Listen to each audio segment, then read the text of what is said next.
This break is brought to you by Netflix. Head on over to netflix.com/GameBreakerTV to sign up for a free 30-day trial. Now, is 38 Studios financially in trouble? Well, we've got GameBreaker writer Jason Winter on the line with a little bit more insight as to what's going on right now over at 38 Studios. Jason?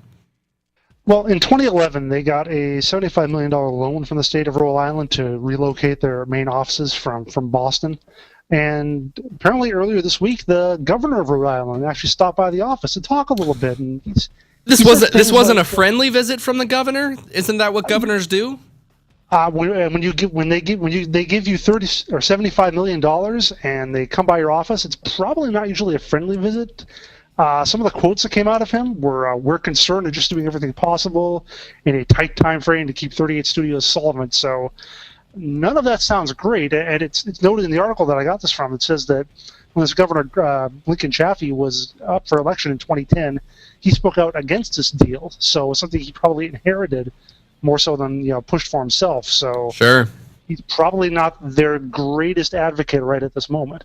Now, this obviously is not a very good situation, but Kingdoms of Amalur: Reckoning was fairly well received. It didn't do poorly, but it seems like they're still it seems like they're still having problems, and on top of that, they're actually still hiring. So what's going on with that? Right. Well, obviously, they're still in development for Project Copernicus, which is their MMO based in the Amalur universe. They have 18 job listings posted. They're supposed to get to 450 by the end of the year. That was part of their deal with the loan with Rhode Island. They're at around 400 now. And maybe what they're doing with the governor is they're renegotiating things a little bit, talking about how much money they're actually going to get. They've only received about 2/3 of that $75 million. Maybe they're talking about bringing that number down some, or talking about repayment terms, or how many people they have to have exactly. I would guess that what will come out of this is some sort of restructuring of the deal.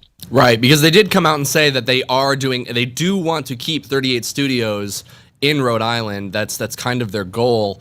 Right. So what do you think this means for their upcoming MMO Copernicus? Do you think it's still going to come out at this point since they're still hiring? That's what they're working on now, and they've come out and said that they want to have it out by the end of the year. Is that still feasible with this news?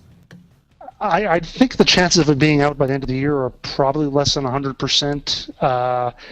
There's also, I'd say, at least a small chance that something catastrophic is going to happen and it won't happen at all. But, because you look, they were supposed to be, this is the first thing they announced. It's supposed to be an MMO. Then they said, well, we're going to make a single-player game first. I suppose that was probably to get some positive cash flow. They've really had to scramble a few times and rework how they're going to do things. So I think that is definitely going to factor into how smoothly they go along and how quickly they actually get this done.